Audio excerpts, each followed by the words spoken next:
It's your little buddy, Brandon Lewis, bringing you 7 big stories.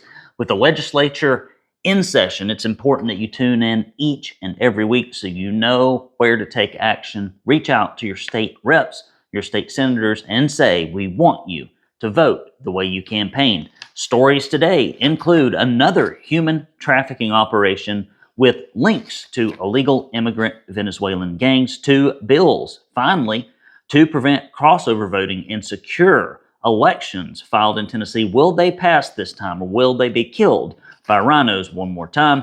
Department of Justice drops challenge of Tennessee's ban on transgender procedure for kids. I wonder what caused that. Campaign finance bill that could be detrimental to underfunded conservative political candidates heads to the House committee. TVA's Layash, the highest earning government position, has resigned shortly after President Trump returns to office, and the Unborn Child Protection Act of 2025 to be considered in House Subcommittee. Brandon Lewis here. If you only somehow, some way find us on social media, but yet you do not know what's going on a daily basis, go to TennesseeConservativeNews.com, hit that subscribe button. We will send you a newsletter Monday through Friday and a summary on Saturday. We take the Lord's Day off almost always, unless there's something really important going on. And so we'll put it right there in your inbox. Occasionally we will send you text alerts sparingly, but it is the best way to keep up with the news, not just what the algorithms show you. Further, you can follow us on X, Gab, Getter, Truth, MeWe, and Rumble, and anywhere, essentially, you get your podcast or social media. If you are listening to us on a podcast platform, please do hit that subscribe button and give us a review. Before we get into the stories, I got to get into the mailbag here. We've got some people send me these handwritten notes. And this is from Gary. I can't read the whole thing, but he says, thank you for everything that you do. May God, the Lord, bless you and prosper and keep yours and conservatism in Tennessee, removing from authority all judges that, I believe this is true, call evil good, will take a bribe, and legislate from the bench. Thank you so much, Gary. Got another little note here. It came in the mail. Thank you for your email news, and hope that you will cover Tennessee annexation without representation. We have got our gumshoe reporter, David Seal, who is all over things related to eminent domain. So we are covering that. In fact, I think we may have another story coming on about that soon. Here's another one from Diane. It says, Happy New Year. Enjoy your team's insights and commentary on Tennessee lawmakers and legislators. Particularly enjoyed the podcast on the true cost of school choice. I don't appreciate leadership strong-arming elected leaders to vote in a certain manner, especially if they are not truthful on the true cost to residents. Well, they are rarely, Diane, truthful about the true cost of anything. And what they always do with every bill is they tell you the good parts. They leave out the details that you might not like, and they certainly leave out the cost. One more here from Kayleen. It says, actually, this is from Steve, sorry. God bless you, Brandon, and those at the Tennessee Conservative. It has been a historic and exciting work since the inauguration. Every day it gets better. With that said, I know there are many things going on in Tennessee that are not better, and I appreciate you keeping us informed. Thank you, Steve. I appreciate you. And then somebody just sent this one in, and it says, don't New Jersey my Tennessee. It must be a New Jersey transplant. Most of the transplants that we have in Tennessee are fairly conservative. When you leave a state, unless it is for employment, right? Sometimes people just get moved for employment. But if somebody decides to uproot their family and move to another state, and if they're going from a liberal one to here, typically they're seeking us out because they feel like their state has gone off the rails, and we are glad to have you conservatives from out of state here. Often you are far more engaged, informed, and willing to give both time and money than native Tennesseans are, because we just think it's a red state, so everything is okay. Could not be further from the truth. First story. Another human trafficking operation found in Tennessee with links to a Venezuelan gang. Now it drives me crazy. The Democrats are pushing for more legal immigration. They are crying, raising Cain about the fact that Trump and even Tennessee is now finally starting to take some action on these issues. And they always go with this narrative, oh, it's not a big deal, it's not a big issue. Well, I'll tell you what, the humans that are being trafficked, I bet they'd say it's a big deal. As a Democrat, you may not think that's a big deal, but I bet if somebody came to your house and abducted you or your kids and trafficked you, you might think it's a big deal. 8 individuals involved in human trafficking operation were indicted on Tuesday, 2 of which are associated with the Venezuelan gang Tren De Aragua. All the people involved were in the United States, imagine that, illegally. The 2 illegal aliens with ties to TDA were mother and son who are ringleaders in the trafficking ring. Wow, that's a way to raise your kid. They ran the operation for 2 years in the Middle Tennessee area. They ran the, quote, family operation with Rivero's other children and spouses, targeted dozens of impoverished women from Central and South America who they lured to the United States with the promise of a better life.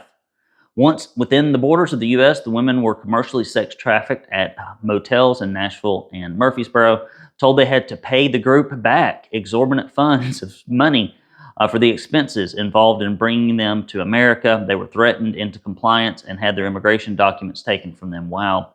Of the 8 individuals indicted, 3 are also charged with sex trafficking, conspiracy for conspiring to use force, fraud, and coercion.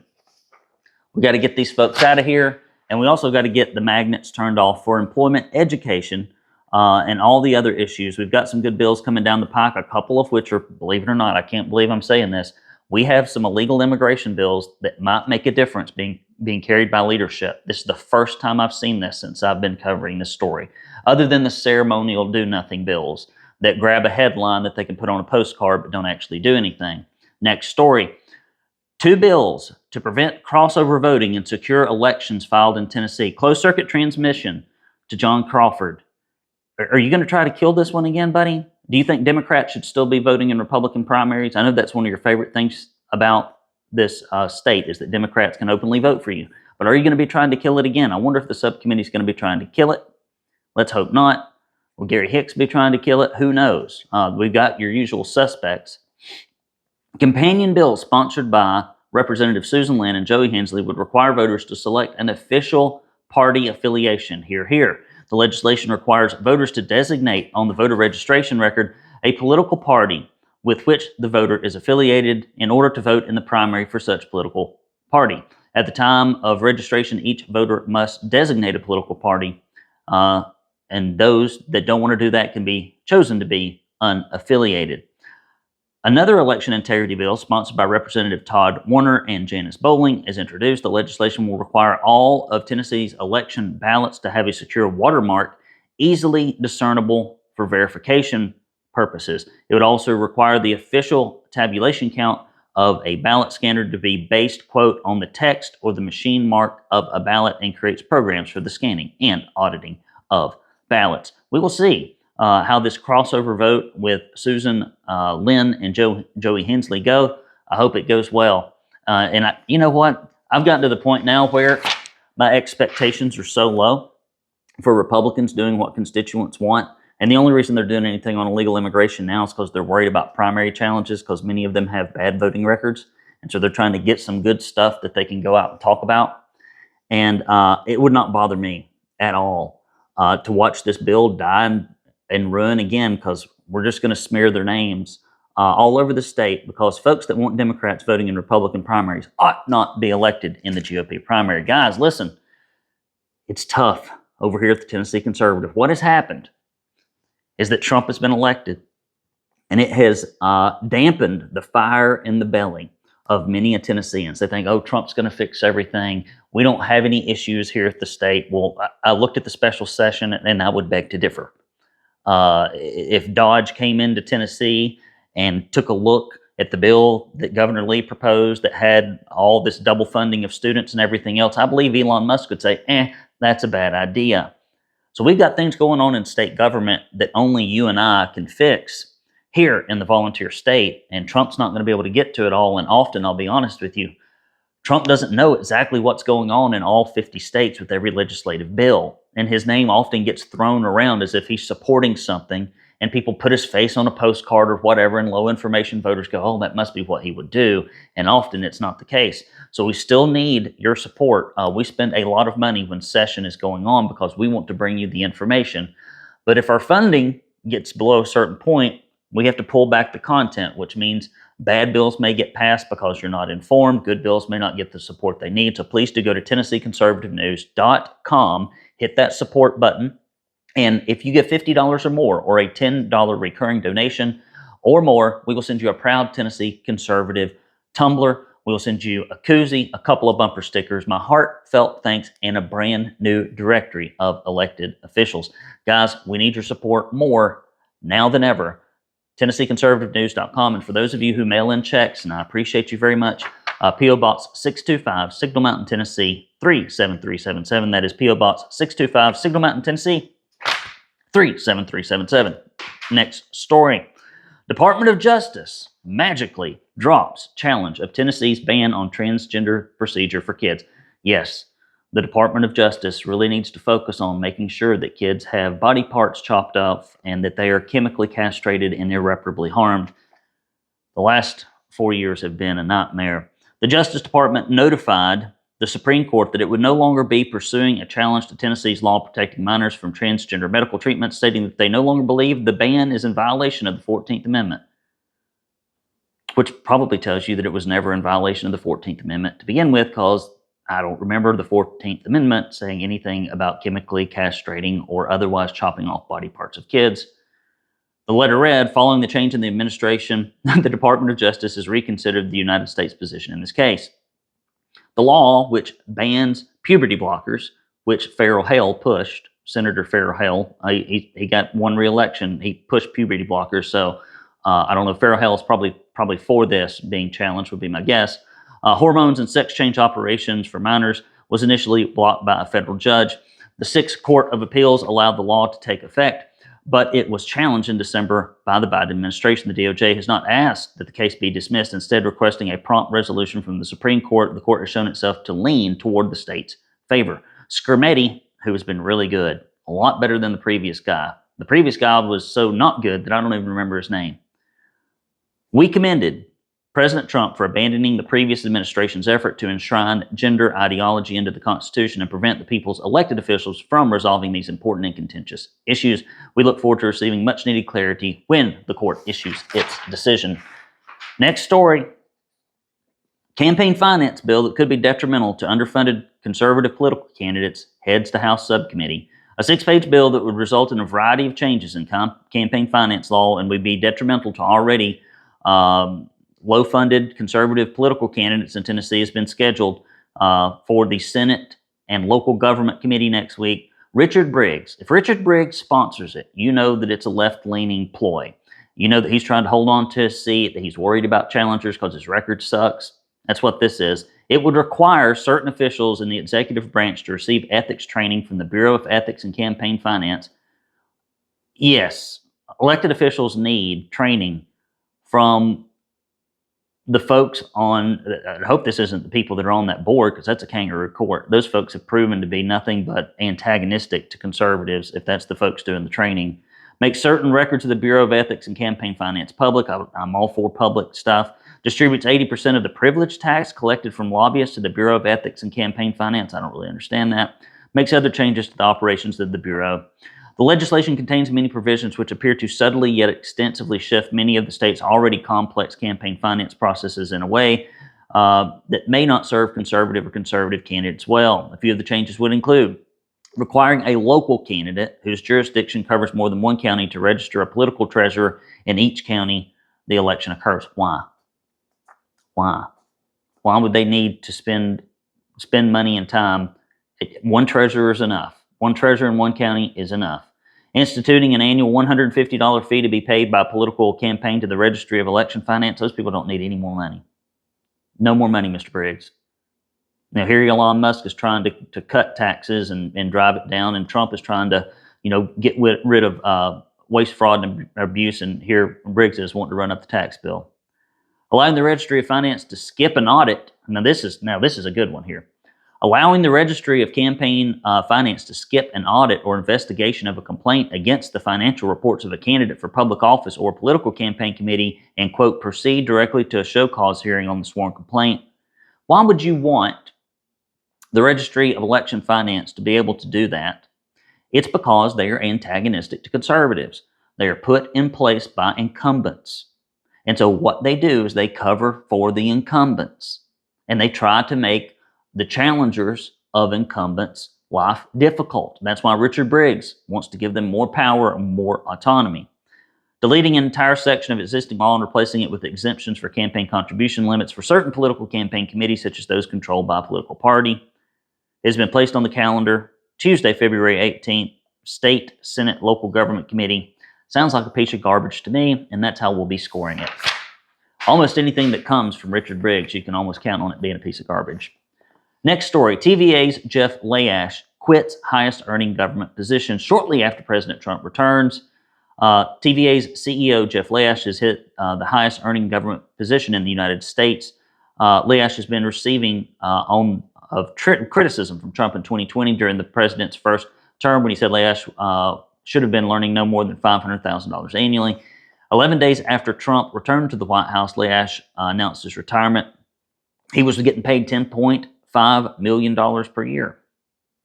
The board of directors have defended his pay package, saying that TVA Act requires employers to receive similar compensation than those who work for other utilities in the private sector. The board decided not to give Layash a raise. Oh gosh, I'm sure he had to really tighten the belt. After Winter Storm Elliott in 2022 led to unexpected outages. During the storm, several of TVA's fossil fuel plants crashed.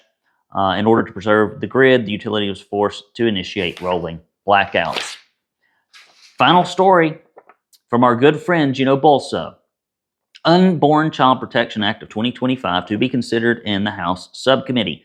A bill which would reaffirm the human life begins at fertilization and that an unborn child is entitled to the full and equal protection of the laws that prohibit violence against any other person has been scheduled for consideration at the House Population Health Subcommittee this week. It is sponsored by Gino Bolso, and it provides a strict liability, wrongful death cause of action to anybody who is next of kin to an unborn child who is killed by abortion pills, which are mailed into the state. The language is based on pre-existing federal law that prohibits the mailing of abortion pills. Under this legislation, the mother who took the pill may also bring a civil case. That's interesting. Also explained, quote, regardless of who actually kills the child, we want abortion pill manufacturers shut down from sending pills into the state. So for the first time they do that, they get popped with $5 million lawsuit. Maybe that will stop them. I bet it will. Because these large corporations only care about power, control, and money. And they only support politicians. If you look at the corporations that support the politicians the most, they only support the politicians that care about power, control, and money.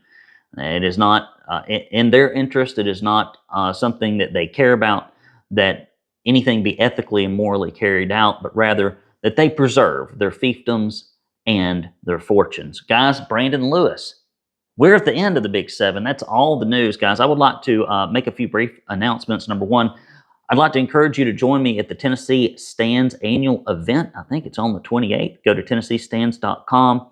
It's called Freedom Fest. You can just type in Freedom Fest, Tennessee Stands. I think it's called Freedom Fest. If it's not called Freedom Fest, it's something very close. But I will be there. I will be there with my wife, my two daughters, and some of our Tennessee conservative staff. We would love to meet you. I believe it is in Knoxville. It is an evening event. They've got some great speakers lined up.